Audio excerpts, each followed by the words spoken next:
Welcome back to another edition of Elevate Your Grind, brought to you by the Cannabis Lab. I am your host, Todd Rosales, and this is the only time that you are going to see me this week. It is Thanksgiving, and even though I tend to overcommit myself when I try to give myself some time off, we're going to take the rest of the week off, enjoy the holidays, enjoy what Florida has to offer, and enjoy some of the products that our MMTCs around here are selling. I want to give a quick shout out to the Flowery. They've been very kind to me. They've been very good about getting their products out to everybody. They are not a sponsor, but folks, definitely check them out. They're one of the, not the few, they're the only family-owned business in the state of Florida. They operate as Bob's Nursery for over 100 years in the state. Not saying that our other MMTCs don't have amazing products as well, but you know, with 15 companies, we can definitely show love to all of them and show love to Florida in general from a cannabis standpoint. So with that being said, shout out to them and shout out to everybody else. And, you know, we've been doing good here in Florida. I can't wait to see what the future holds. Beyond that, folks, like I said, this is the only show we have this week. So if you want to check out our recorded shows, we had a few drop again.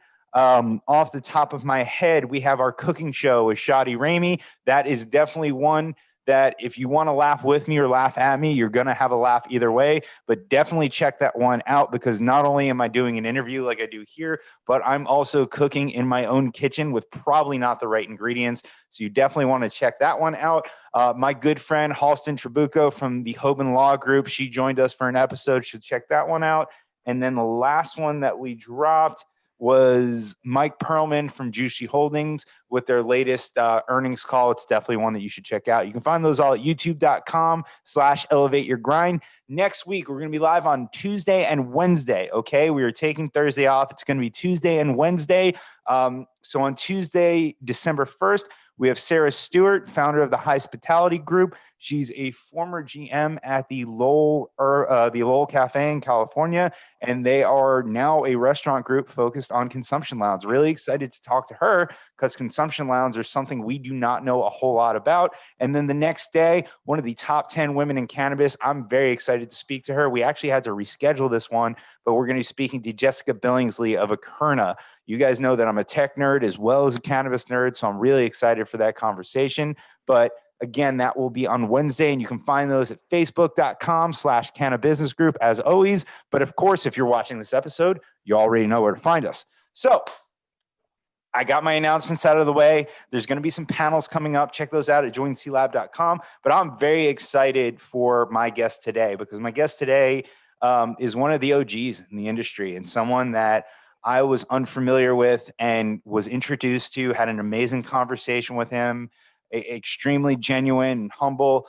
This is someone that I trust a lot who made this introduction. So I was very happy for it to happen. And now I'm glad that, you know, at least he's in my network and hopefully we can become friends by the end of this episode. So with all that in mind, we'll see how much I can entertain him over the next 30 to 60 minutes. But please welcome co-founder and managing partner at Supercritical and a few more positions we'll cover today, Sparky Rose. Sparky, thank you for joining me. Todd, thank you so much for having me. Very much appreciate you having me on. Great introduction and happy to get started just chatting it up. I absolutely love the cannabis space. I've been in it for about 15 years now with a small break in the middle. I love talking about it and couldn't be happier seeing where everything's been going in the industry. Yeah, man. I mean, you were right at the nexus of the industry. I mean, anytime you mention a large company, your name kind of circles it, right? And even now, you know, during the day who I work for, where my territories are. I don't come across someone who doesn't know who you are. So I almost feel like I was under a rock for a while, not being familiar with you. But going all the way back, you worked for Compassionate Caregivers in Oakland. If I recall correctly, that was one of the first 4 medical dispensaries in the entire country, correct? It was one of the first 4 that received a cannabis dispensary license. So this was back around 2005. Cannabis licensing wasn't a thing. We had Prop 215 and SB 420 in California, and that kind of ran everything. And so the industry was largely self-regulated. There was no cannabis testing back there. There were no rules. There were no regulations. There was nothing.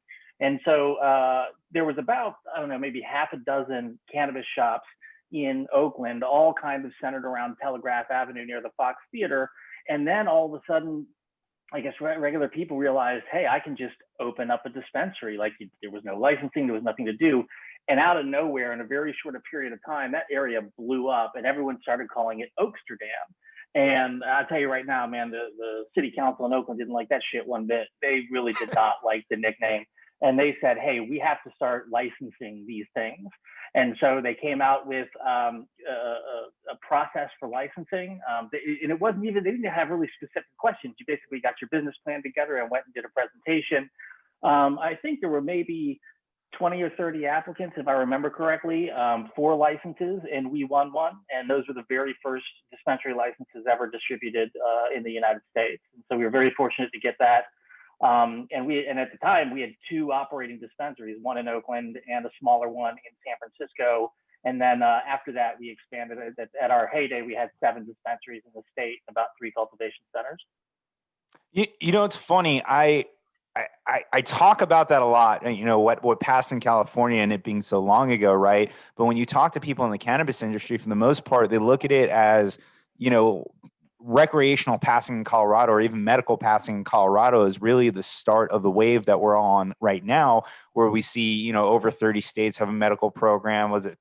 I'm making these numbers up based on things I've heard, but 13 or 14 states are recreational at this point. I'm probably overguessing, but at least I'm ballpark within a handful of states. You're pretty going close. back, yeah. Well, the problem is that we just had a few more get added, and I don't have a young Jamie like Joe Rogan does to keep me honest with my stats. It's just me.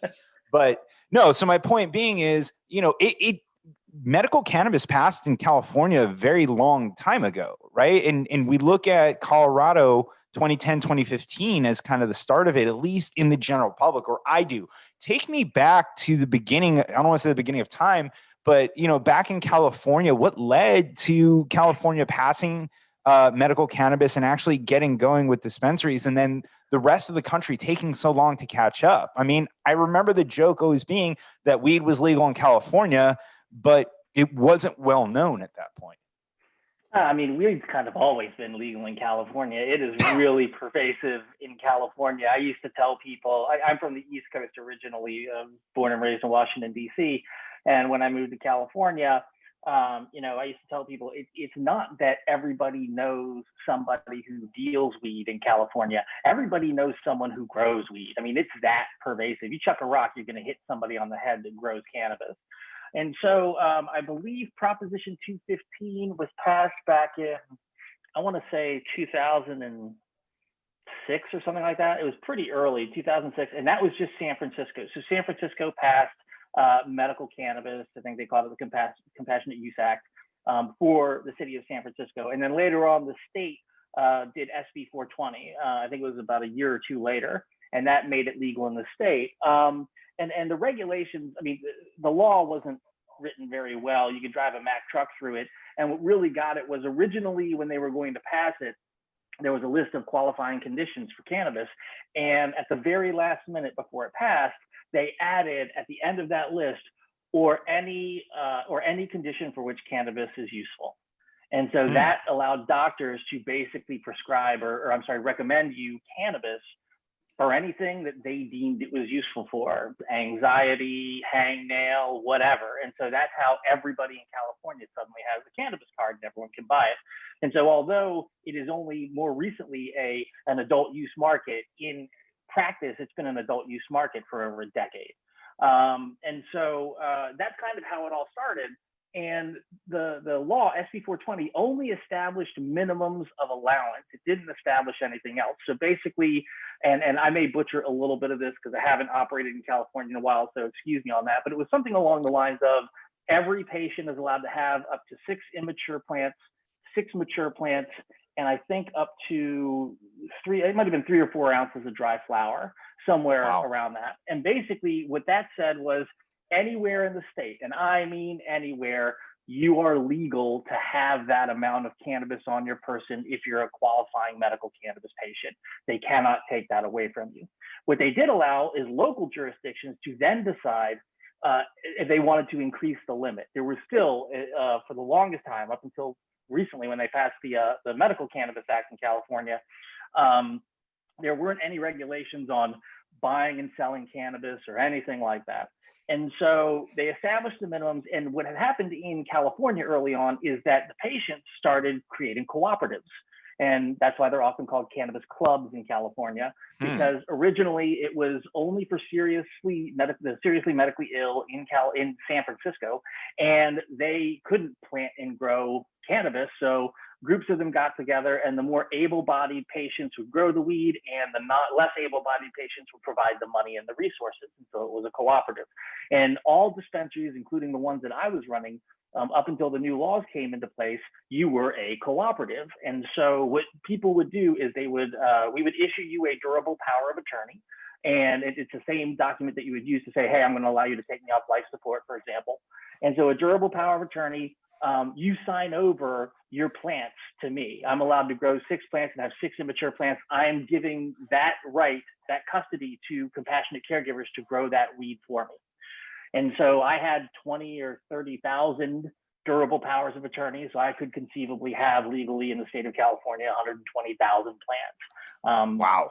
And so that's how it kind of worked. Now, the problem is that there was no central repository for these sorts of things. So any given person could go and sign a durable power of attorney at 10 clubs if they wanted to. But the state never gave us any sort of guidance or any mechanism for actually regulating ourselves. So the only thing that was on my mind is protecting myself. And I have a document that says that Joe Blow is allowing me to grow these plants for him. And these are the plants that I have for him, is basically how it all operated.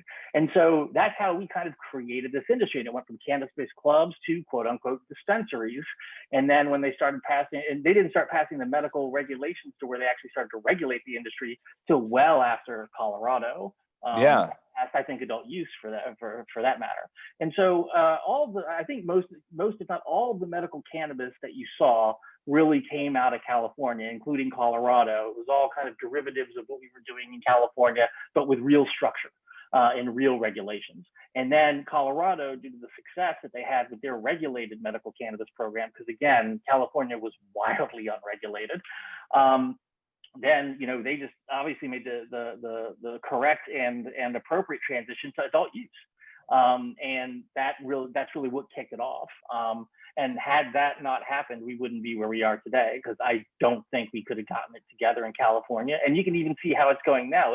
It's still pretty tough sledding out there from the regulatory point of view, because the underground market is so big. I mean, just everybody grows weed in fucking California, man. I mean, it's just all over the place. And so it's very hard to get a handle on and regulate it and make that a viable business, because there's just so much unregulated weed out there still. So hopefully it can get that under control, because ultimately I think the long-term health of the industry and also just of sort of the overall perceptions of the plant, destigmatizing the plant, et cetera, it's really important for us to have clean, safe supplies of cannabis available for people who want to partake or grow it yourself. But it behooves us all to get the illicit cannabis off the market as quickly as possible. And believe me, I hate the prices and the taxes. It blows, but it's got to happen. It's worthwhile in the end. I agree with you, and I really appreciate that backstory, because that's something that I've been missing from my knowledge. And now I know, but I agree with you 100%. Like, the reason that I got my card here in Florida is because it's lab tested, and in theory, I know where it's coming from, and it's clean and it's safe, and I don't have to worry about it. And I'm not meeting some random guy in a parking lot somewhere or anything along those lines. I get to walk into a dispensary. I can see the batch numbers, the lab results, and all that great stuff.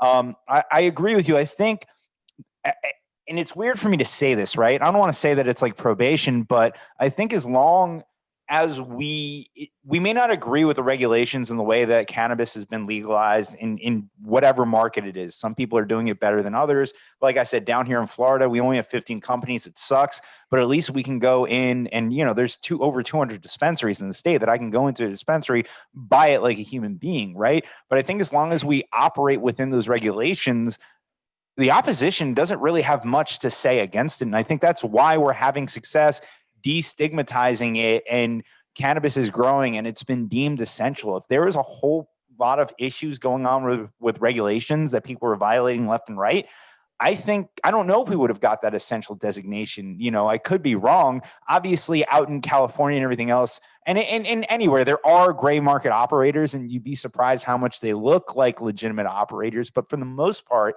cannabis operates very, very compliantly. And I think because of that is the reason that we've seen so much success and so much advancement in cannabis. I don't know if you have an opinion on that, but that's the feeling that I get, that the people in this industry, although they may not agree with the way it's being regulated and being legalized, they're doing it because they now have the opportunity to at least ask for the next thing.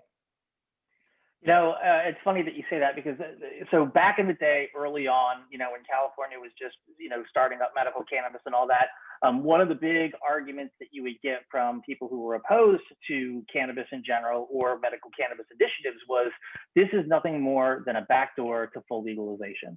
And when you were a cannabis advocate, it was really important that you always said, no, that's not the case. That's not what this is about. This is about providing relief for people with serious medical conditions.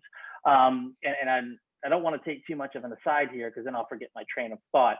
But I do want to talk about the fact that medical cannabis isn't really a thing. And so we'll get to that in a minute. It's Sure. one of my favorite things to talk about. I'm going to write that down too. I'm writing it down, and now I'm writing it. I probably forgot my train of thought that I was going anywhere, but hey, who cares?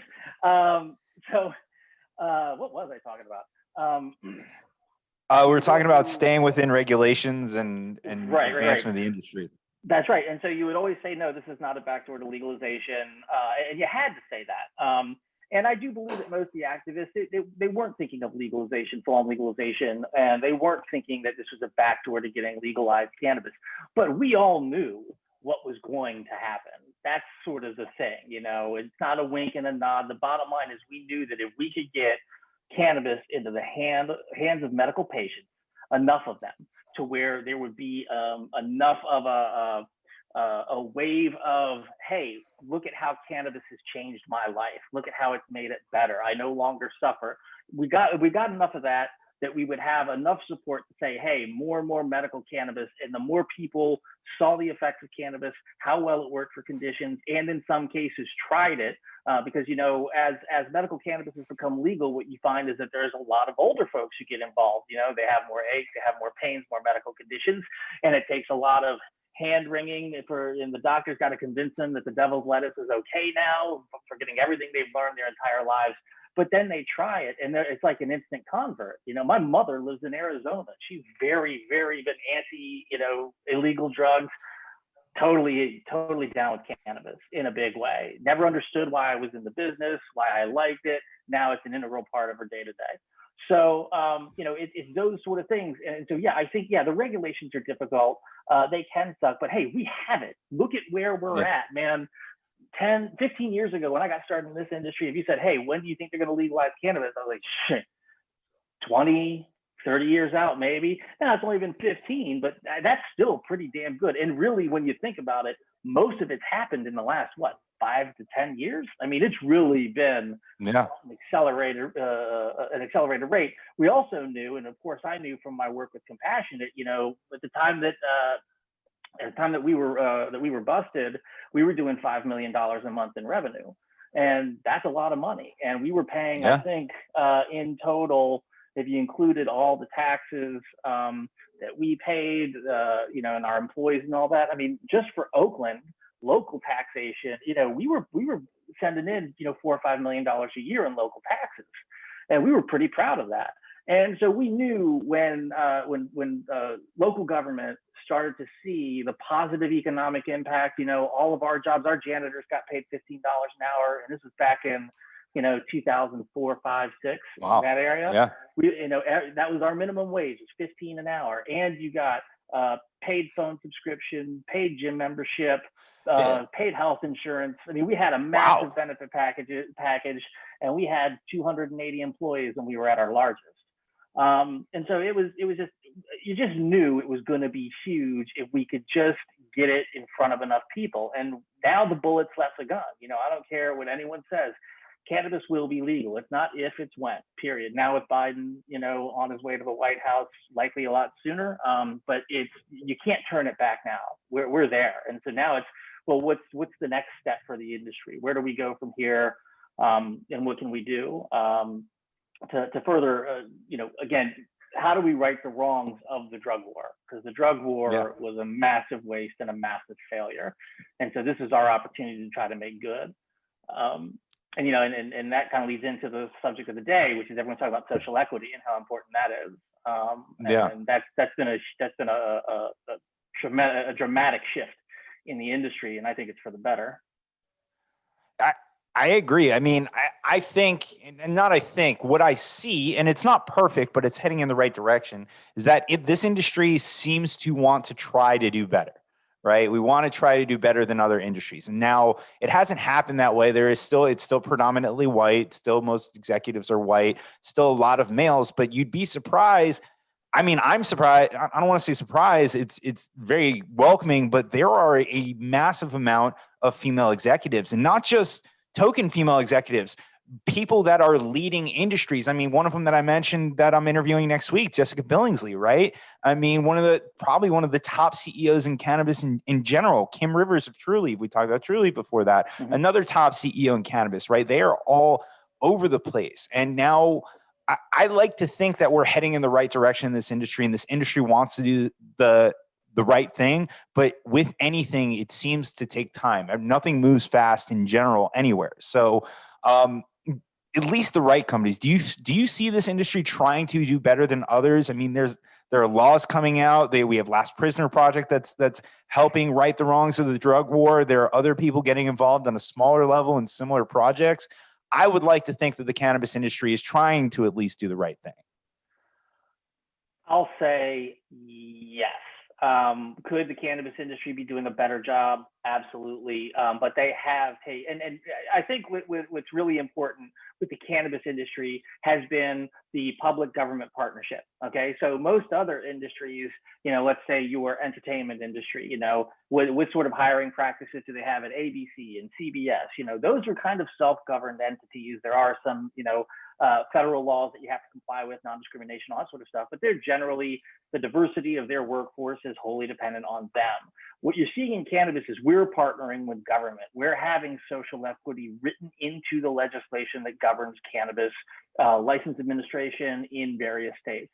That's huge. And that is a real difference. So in that case, I would say that, the cannabis industry is doing more than other industries because we're getting our social equity practices codified in laws, whereas in other areas, it's more voluntary. So in that case, I think the cannabis industry is way ahead. But when you look percentages of ownership in companies and the diversity in these organizations, we're lacking severely. And we need to continue to work on that. And you were talking about awesome female executives. Have you had Nancy Whiteman on your show? I have not. From Wana Brands. She is awesome. I'm happy to make an introduction if you don't know her, but you should definitely have her on. She's another straight killer. Number one, I think they are the number one edibles brand in the country right now. And she's just a wonderful person. Absolutely. No, you definitely want to have her on the show. I pride myself on having a lot of the top female executives and even the non-top ones on this show because the number one rule for this show is I don't care who you are as long as you're not an asshole, right? So if you're in the industry and you have a cool2 or if you just, you're easy to talk to or anything else, I'm going to have you on the show no matter what your background is, where you come from or anything else. 2 of my favorite interviews are Dr. Chandra Macias and Dr. Oladair Odomasu, and I told him a long time ago, I always have a hard time pronouncing his name, so I'm trying very hard to get it right. Dr. Dare, if you will, both from Zalira Therapeutics. Amazing conversations, right? And they're people of color that are crushing it in this industry. I don't care what the background is, and I hope the industry gets that way. So I guess I'm really just talking about how great I am, but I hope other people are the same way. I don't want to take it wrong, and I better stop talking before I say something stupid. But it's interesting to see this industry go in that direction. Circling back to something you had said when you were talking about compassionate caregivers, you talked about getting busted, right? And I think this is important that people need to understand that you went to jail for this industry. And actually, when you talk about your little break, I'm assuming that's kind of part of it. That part was involuntary, and then you stayed out of cannabis and, like the mafia, they pulled you right back in, right? Talk to me Did others from Compassionate Compassionate Caregivers go to jail as well too? Was it only you? And then I actually read an article that said, that part of your experience was the fact that you were white and you come from a white background. And would it have been different if you weren't, do you think? I mean, I'm sure it would have been, but do you think that you got a smaller sentence because of that? That's a whole bunch of questions. So you're going to have to help me stay on track. Why'd you guys get busted? Did anyone else go to jail with you? And the sentence? Got it. So, why we got busted, as far as we can tell, is we were just getting too big. We were the first multi-dispensary operator in the history of the U.S. In the industry. I'm pretty sure we were the first multi-cultivation center operator. We were the biggest. We were doing a lot of money, and it's selective prosecution. We were doing everything by the book. I mean, there was no book, but every person was a verified patient. We didn't let anyone in who didn't have a cannabis card. We weren't doing anything. There was no funny business going out the back door. We used ADP for our payroll. We had banking with Wells Fargo. Proper accountants. We were doing everything that you should. There was no illegal sales going on. Outside that it's federally legal as it is today. But generally speaking, our understanding is they took us down because we were just getting too big. And so did anyone else go to jail? So a gentleman named Larry Christich was the owner of Compassionate Caregivers. He had gone to Costa Rica prior to the bust. So it's a bit complicated. There were two busts. Compassionate Caregivers got big. We got our West Hollywood dispensary got raided, and that dispensary got raided by the LAPD, and we thought it was the feds. And so we shut everything down thinking it was the feds. And then our lawyers called the DOJ, and the feds came back and said, yeah, we sent one DEA agent and one DEA agent and one IRS agent. He's like, this is all the LAPD. The DEA was there to seize the weed. The IRS seized our bank accounts. We had, I think, around $1.5 million in the bank they took. And he said, call the LAPD. It's not us. We're not interested in Mr. Christich. We're not interested in Mr. Rose. I was the executive director. Larry was the owner. I was just an employee. I didn't have any equity or anything like that. And he said, we're not interested in either one of those guys. This is all the LAPD. And so it took us about 30, 60 days to kind of sort everything out. And during that time, we learned that we had violated the WARN Act. So the WARN Act basically says that if you have over 50 employees and you do a full plant closure, you have to give those employees 90 days wages. And so all of our employees who had been unceremoniously laid off the day of the bust all filed labor board claims. And so we were staring at a stack of labor board claims to pay off. And the feds just took all the money out of the bank, and we were kind of screwed. And Larry, who hadn't left for Costa Rica yet, had basically said, look, I'm not about to pour money back into this company. I'm happy, I'm done. But he still owed me a good chunk of change. And so we cut a deal, and I bought all the assets of the company for $1, basically. And so during that period of time, we lost our Oakland license because we were closed for 30 days. And they're like, if you're not going to be open, we're going to take your license. So they took that license. And San Francisco was just going through the process of figuring out what their license requirements were. But since we had been open before that, and I was also a member of the team that was consulting the board of supervisors on the new regulations anyway, we were grandfathered in, and we were allowed to remain open in San Francisco. So I reopened the San Francisco dispensary and 2 cultivation centers in San Francisco and resumed operations, this time as a mutual benefit corporation. So basically a nonprofit. And I had done that because I had a history in the staffing industry. I had been in staffing before getting into cannabis. And so I decided to create basically a staffing company and a PEO to handle back office. And so the idea was, I'm creating a company to handle all the back office stuff as well as training, because we knew all the best practices for cannabis. I'm going to build this company, and we're going to provide that to all the pot clubs that are starting to shoot up in Northern California. Our first client is what was now called New Remedies Cooperative, which I had basically started in place of Compassionate Caregivers. And my idea was, in 2 years, they'll elect a new board, they'll vote me out, I'll be done with the dispensary, it's its own thing, and it'll just be one of my clients. but we were using the money from that being our first client to kind of prop up this other business. And so that's how we kind of had everything set up. And it was during that time, 10 months into that, we got raided by the DEA. And the main reason we got raided was one of our vendors had been busted, and he got busted in Oakland by the DEA. And he, you know, there was no, cultivation centers were still not allowed. They weren't a thing. But if you were going to have one, you needed to have all the durable powers of attorney to justify all the plants and all that sort of shit. Well, he didn't do any of that stuff. He gets busted. And not only is he wildly illegal, he's got illegal aliens working for him. There are some other drugs on the premises. There's guns on the premises. So he was staring at a 10-year mandatory minimum. And so he made up the story about millions of dollars in some warehouse that Larry and I had. And that's what triggered them coming after us. And it was really funny because they were hot pressuring me after I got arrested to tell them, where's the money, who's all your sources and all this sort of stuff. And it was pretty laughable. And I begged them to bring the IRS in. I'm like, if you just look at our records, you will soon learn that there is no millions of dollars anywhere. And they looked at it, and the IRS came back and said, look, these are meticulous records, and there's no way they would declare selling all this weed to have, I mean, how much, the amount they'd have to be putting out the back door, that you have it reversed.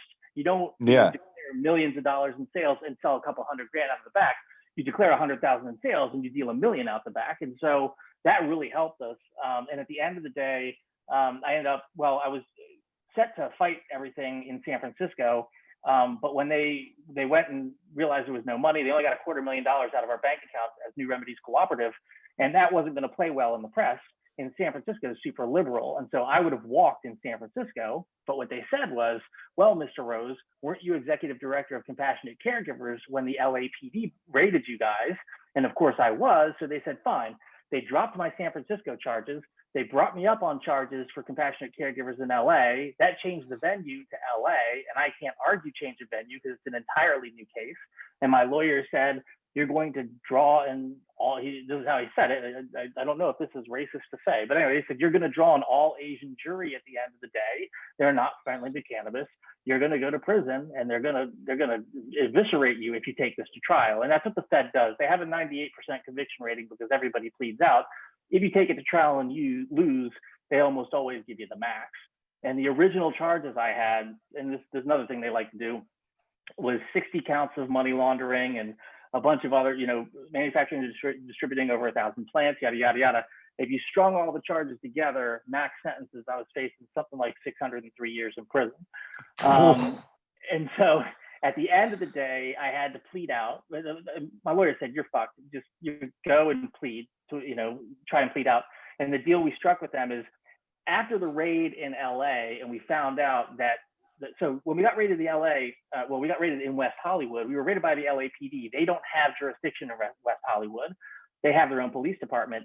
The only person who has jurisdiction is the West Hollywood PD and the LA Sheriff's Department. So it was an illegal search and seizure. So I sued the federal government to get our money back. And so I had a lawsuit pending for that $1.45 million they took out of our bank account. And so after I got popped, they basically said, here's the deal. You drop the lawsuit, and we're going to drop your charges down to maintaining a drug-involved premises, which means I rented space for the purpose of manufacturing and or distributing an illegal narcotic, and B, promotional money laundering. And promotional money laundering in this case is defined as I deposited illicit gains into a federally insured bank. And so those are my two charges, maximum 20-year sentence, no mandatory minimum, roll your dice with the judge. And then you asked if I felt like I got preferential treatment. I look super white. I'm actually Hispanic. Not that it matters. I grew up white. I don't really know the Hispanic experience. I'm a white guy as far as anyone's concerned. And so, I think it may have. I drew a real hard-ass judge, Judge Manuel Real in LA, and he's been censured a few times. And he seems to me, I don't know, I don't want to put, from what I've seen, he seems to be he doesn't really care for Hispanics. And it's funny because he himself is Hispanic, but I know he gets really upset when people pronounce his name in a Hispanic fashion. It seems like I don't know. I have no intention of disparaging a judge, but it was just, from what I've heard about him, he's pretty rough. And I saw him lay down some sentences while I was getting ready to get sentenced. Believe me, I was a little nervous. But basically, it cost me $100,000 in lawyer's fees to plead guilty. And thankfully, my parents had the money to loan me during the time, because obviously they'd already taken all the money that I had. And I think having really good counsel, counsel means, at the end of the day, I think there's a lot of connections involved, and I don't know that I would have had them if it wasn't for the money. And and I think the money begets also the whiteness of my family. I think it helps, my family's successful because white. But yeah, I do think that it helped a lot that at least I'm perceived as being a white guy. Because when I went to prison, the thing you learn in prison really fast, in federal prison, everyone thinks, Club Fed and all this shit, and it's way nicer than like a state prison or a county jail. But at the end of the day, even in minimum security prison, 80% drug offenders, 80% Black and brown people, and you learn real fast what people of color go through in this justice system, and it's really, really fucked up. And it doesn't end there. To this day, I am a felon. I can't own a gun. Not that I want to, but I can't if I needed to, if I wanted to. It's against the law. In some states, I wouldn't be allowed to vote. And then if, thankfully I've been an entrepreneur most of my life, but a lot of my buddies in prison were not. And for them to go get work, every job application, I have to check off, I am a convicted felon. That is a killer right there, man. Yeah. You're being a felon. Also, if you're a felon, you can't get life insurance until you're out of prison at least 7 years. That I did not know. Yeah, it's messed up, and it's really crazy. So there's just a lot of messed up side benefits to being a felon, and it should end. I mean, if it's a violent crime, a sex crime, or something like that, okay, maybe that should hang with you for a while. But for non-violent crimes, non-violent drug crimes, particularly, I'll say, it should go away as soon as you're done your sentence. You've paid your debt to society. It should be over at that point. I think I agree with that as well too. My wife used to be an addiction counselor. I mean, especially if it's some kind of non-violent drug offense, right? Even if it's, possession because you're a user, you have other problems that you need to deal with that are going on in your life. You've served your sentence, like you said, you paid your debt to society. As long as you're not harming anybody else, why not, right? And like you said, you're lucky that you were an entrepreneur. Because you would probably be living a much different life if you weren't, right? Checking that box, you may not get to the status of executive or even management in any company, the jobs that are available to you. And obviously there's a stigma around it too, right? So I agree with that. And I would like to think we're working towards that. I know it's going to be extremely, extremely slow, probably slower than any other process that we have in the cannabis space, but I hope that we are working towards that. So getting back to your story, as much as I would love to go into these other topics, I am not smart enough to debate this with you back and forth. But so you spend about 3 years we'll call it on the inside. I'll use the language, but 3 years on the inside, and then you come out and you're not going back into cannabis, right? You're working, you're an entrepreneur, you've got other things going on. And essentially down the road, a friend, I believe it was a friend of your wife, asked for some advice to start a cannabis company, and you get pulled back in. So at that point in time, what's where's your mind at thinking, I went through this already. I went to jail for this, right? Were you very hesitant to step back into this? Very. So I was in LA for a year under the terms of my supervised release, and then I was allowed to move, and I moved here to Chicago, and that was close to 10 years ago. And yeah, I had no interest in getting back into cannabis. What else was I going to do? I was running the largest cannabis company in the history of the U.S. at the time that we got busted. I kind of seen it all. What else was I going to do? And also, if you get picked up by the feds for a second time, you're getting the max. You're going away for 20 years. I just turned 50, a week ago, or 3 weeks ago. I can't do a 20 spot, man. That's not going to happen. So yeah. I had zero interest. And then through my friend of a friend of my wife, I got pulled in as a consultant, mostly on the branding side, and happened to be someone who was working with folks here in Illinois, get their applications together for the original medical marijuana pilot program. And so that was enough of an arm's length away. I'm just getting a check from somebody and doing some work, that it didn't bother me. And then she wanted to start a product company and she wanted my help. And that, I had to think about that and how close did I want to get to this? And I had a long discussion with my wife and we really slow rolled it. And I think I was 2 years in working with her on that before I agreed to take any equity in the company. And part of that decision was seeing more and more states go legal. And like I said, when once we got to about 20 states with medical cannabis programs and, more and more adult use coming on, it's like, okay, the bullet has ostensibly left the gun. What all came down to is, what are the chances I'm going to be picked up by the feds? That was the only concern, because that's 20 years. And so I wrestled with it, but I was still arm's length enough. The equity agreement was a shadow agreement, so it wasn't anything, anyone would know about. Could easily dodge that if I had to at the last minute. And then I got involved in Papa and Barkley. And that was a whole other thing. Adam Grossman, good friend of mine for over 20 years. I was actually helping the woman I was just referencing I was writing the marketing piece of a PPM, basically what's the investment strategy for a cannabis fund her and one of her investors were thinking about setting up.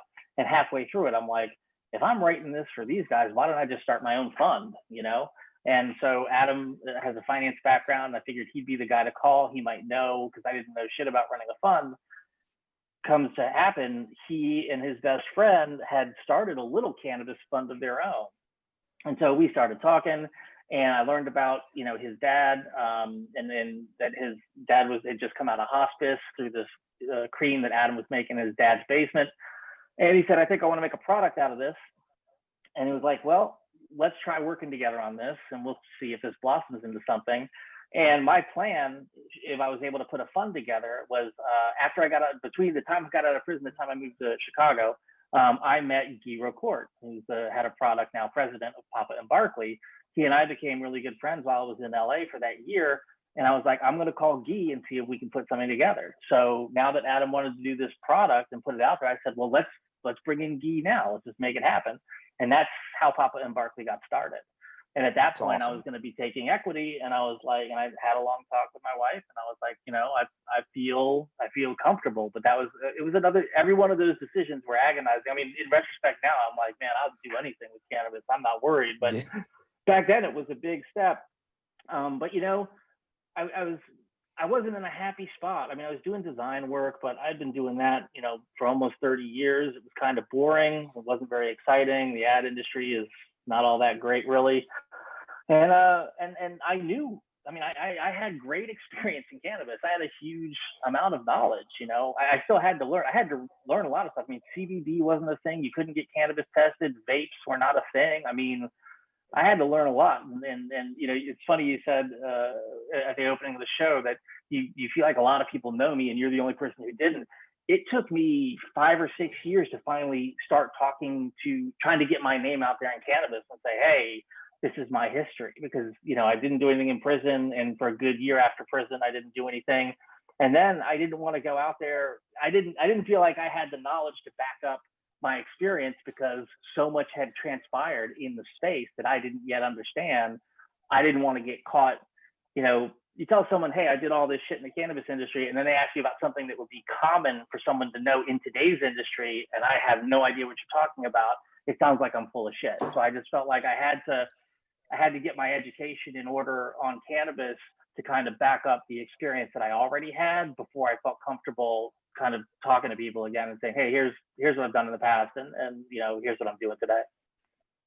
It's an incredible story. I mean, I imagine that conversation with your wife was very hard, because here it is, something that you can take advantage of all the knowledge that you had and bring it to this new version of cannabis. But it was extremely risky, because there was, and then fast forward, you talk about not having the knowledge in this version of cannabis after you got out of jail, but you were involved with Papa Barkley, you were involved with PharmaCann. I mean, two of the biggest names in the industry. And now, you're a founder of two different consulting-ish companies that are focusing on cannabis. I mean, like you said, you're not only did you dip your toe back in, you're back in the waters, you're swimming around, man. And now, I imagine this time around, it feels a lot better, and you feel a lot less stressed, I can imagine.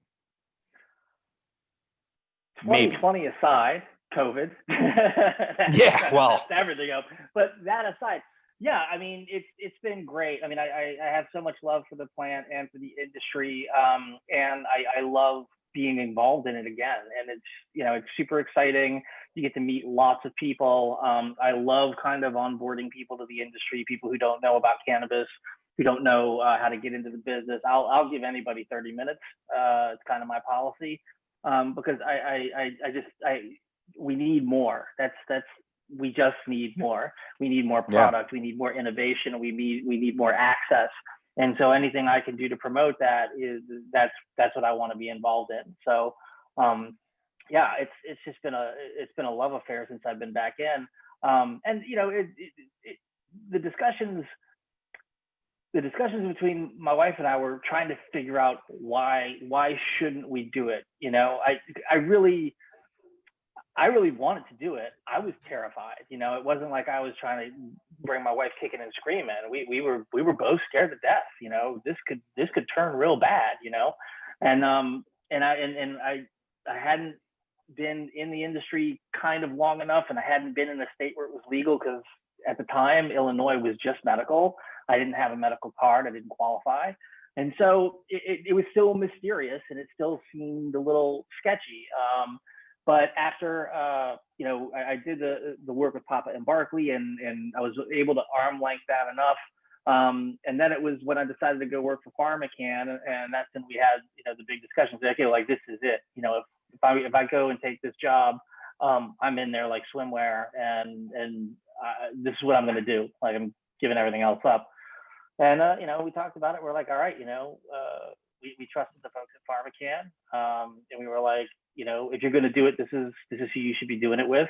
So let's go for it. And have never looked back.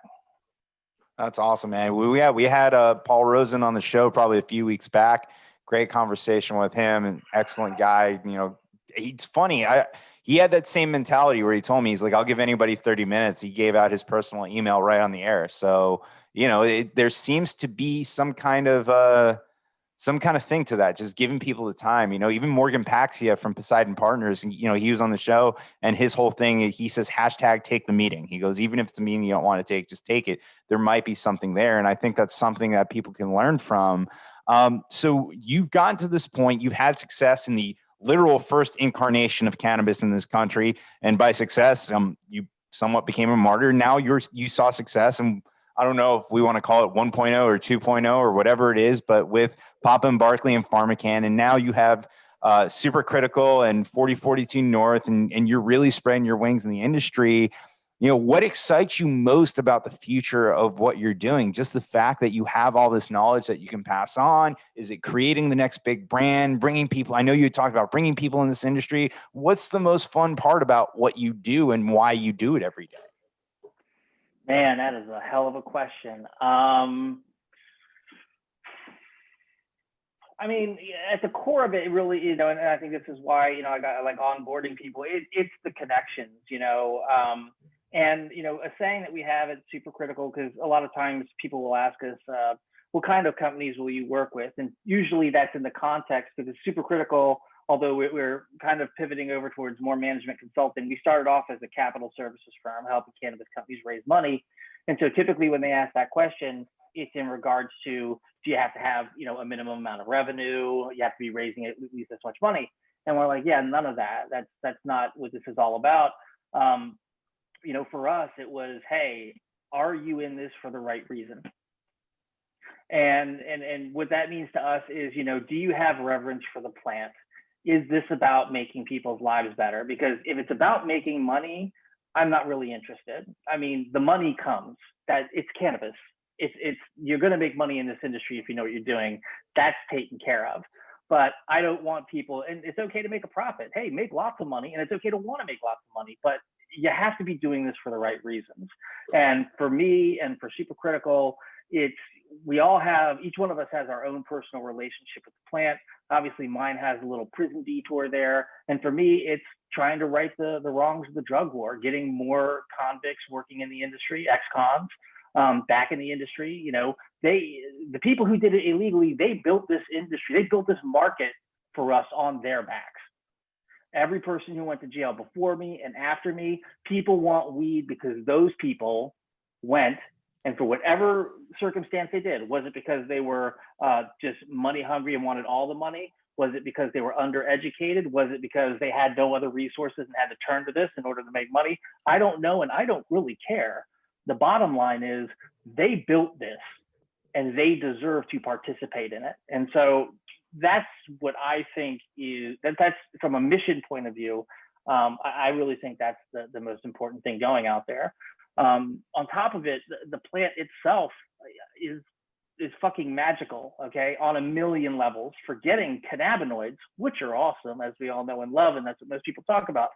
But, you know, the sustainability, what you can do with fibers, seeds, feedstock, it's a phytoremediator. So, you know, it pulls heavy metals out of the soil. You can clean toxic sites just by growing hemp on it. In 10,000 years, humanity will look back on the prohibition of cannabis and say, what the fuck were you people doing? You know, what it does for biofuels and removing our dependence on foreign oil. I mean, the list goes on and on. It's a magical plant. We should be using the shit out of it in every possible capacity. And that's what excites me. This is, we call it, at Supercritical, we call cannabis a disruptive technology, because that's what it is. It can, on its own, disrupt entire industries.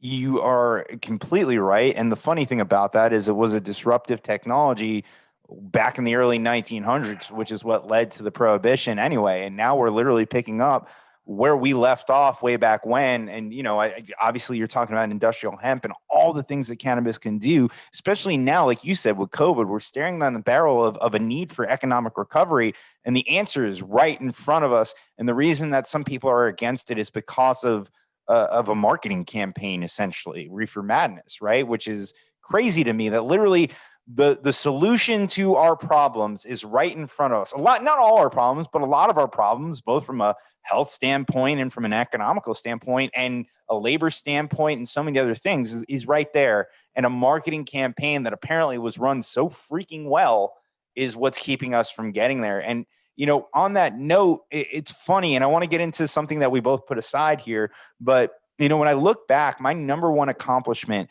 in the cannabis industry is not any sale I've ever made or any job I've ever gotten. You know, I'm coming up on 100 episodes of this podcast, something that was a dream of mine I never thought would happen. And it may not even be that. It's that the fact that I had a friend who participated in the black market, and I was able to pull him out of that before anything bad happened to him and get him onto the legal side of cannabis, into a legal cannabis company. Now, he has personally gone on to do bigger and better things on his own in the industry, and I'm very proud of him for doing that. But the fact that I was able to give him his first opportunity in legal cannabis and he's made a career out of it, that's right now I would think is my most favorite accomplishment, my best accomplishment in this industry. And it's something that I don't think I'll ever forget, right? And that's the kind of thing that makes me proud.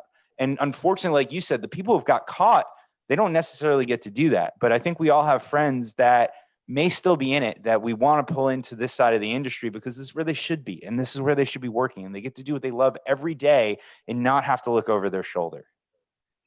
Yeah, that's a huge piece of the overall puzzle. You know, you correct the wrongs of the past, but also let's prevent the wrongs from continuing, you know, and pulling people from the illegitimate side to the legitimate side. You know, I very much appreciate why regulations exist, why, you know, people do limited licensure and all that sort of stuff. I totally get it. And it's an important step. But ultimately, we also have to make sure we don't hold ourselves back because, like you said, there is a huge amount of opportunity in front of us with this plant on a million different levels. and basically a slick marketing campaign tied to morality and racism, which is what made it so sticky. I mean, let's just get right down to it. The term marijuana is there because it basically was used to denigrate Latinos. Yeah. And so, it's racism and it's morality, religious, and it's false because we're okay with people drinking, which is, far more intoxicating, leads to far more deaths and bad things when people partake in it compared to cannabis.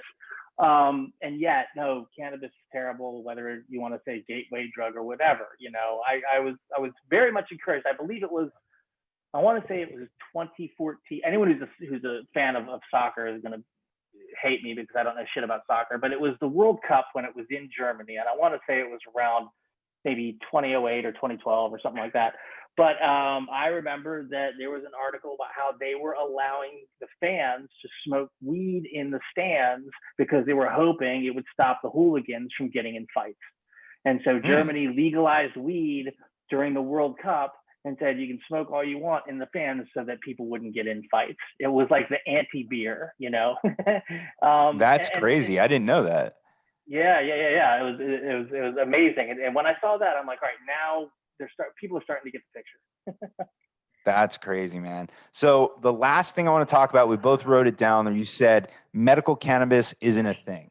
So yes. Bold claim. I'm glad we've established your knowledge base for you to be able to make this claim. Now let's hear it. Okay. And I want to give credit where credit is due because it's not my claim, but I use it. And I really think it's just I had never looked at it this way. And I was like, wow, that's amazing. I'd never thought of that. This came from Teddy Scott, previous CEO of PharmaCann. He is now running another cannabis company on the East Coast. I think it's Ethos Cannabis, I believe. Great guy, super smart, pharmaceutical IP lawyer. Anyway, one day we were talking about medical cannabis and he's like, here's the thing, medical cannabis isn't really a thing. Medical cannabis is a social policy. That's what it is. Cannabis is cannabis is cannabis, just like alcohol is alcohol is alcohol. Medical cannabis is a social policy. Every state has looked and said, hey, Mr. Patient, your life is so miserable that we're going to let you have this illegal thing for everyone else to make your life better and make it, whether you're living out the end of your days or trying to get through your condition, your life sucks. We understand it, we appreciate it, and it sucks so bad that we're going to let you have cannabis. That's what medical cannabis is, but it isn't really a thing. Cannabis is cannabis is cannabis. And at the end of the day, I see pitch decks all the time, and people, I see pitch decks. Oh, starting a cultivation center, we grow medical grade cannabis. Bullshit. There is no medical grade cannabis. It's cannabis, it's tested, and it's clean, and it's legal. That's the difference. And at all cannabis, there should be looser testing requirements or regulations for adult use cannabis than there is medical cannabis. I disagree with the idea that there should be, you should allow for higher potencies for people with medical conditions. I'm very pro making sure that their supply is sacred and that their supply is always there before you supply adult use dispensaries. But I don't feel like dosage should be regulated in that manner. But yeah, there really isn't. Medical cannabis is a social policy for cannabis, and there's nothing wrong with it. It's great, but people tend to speak about it as if it's something you can hold or something different, and it simply isn't. It's a social policy.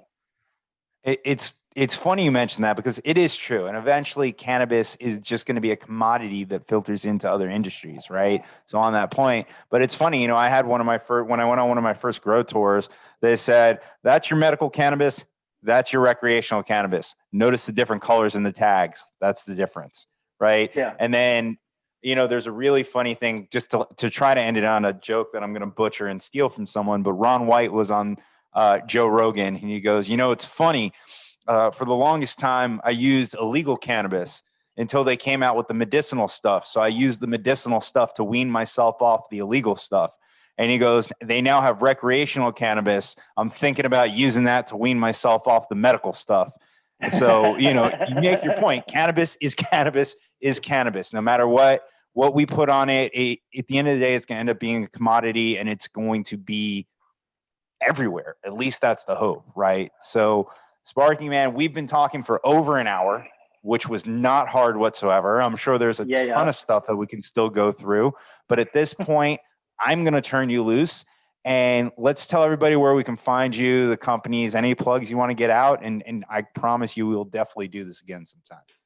Awesome. Todd, thank you a million for having me. I had a great time. Yes, the time did fly. I'm Sparky Rose, founder of both Supercritical, which you can find at supercritical.agency, and also 4042 North, which is a cannabis-focused brand marketing agency here in Chicago. You can find that at 4042north.com. And if you want to reach me, if you're interested in management consulting, capital services, cap raising, you can reach me at sparky@supercritical.agency. And anything that has to do with brand marketing, you can reach me at sparky.rose@4042north.com. Buy Papa and Barkley, great products. Buy products, CBD products from Sacred. Who else do I love? We love Wana Brands, and all my lovely clients. But thanks a million for having me. I really appreciate it. Support your local cannabis initiatives and support people of color in the cannabis industry, please. Thank you very much, Sparky. And thank you, everybody at home. This is our last show for the week. We want to wish everybody a happy Thanksgiving. Go out, have fun, watch some sports, spend time with your family. And personally, I cannot wait because it's bringing me back to my childhood. I will be watching the Mike Tyson, Roy Jones Jr. fight Saturday night. Maybe I'll bring it up next week. But we got a boy in the cannabis industry that's fighting at age 52. I don't think it's the cannabis that's allowing him to do it, but I'm very excited for that. Everybody have a great, great weekend. Have a great holiday. And we will see you next week on Tuesday at facebook.com/Canna Business Group. This has been another episode of Elevate Your Grind. We're out.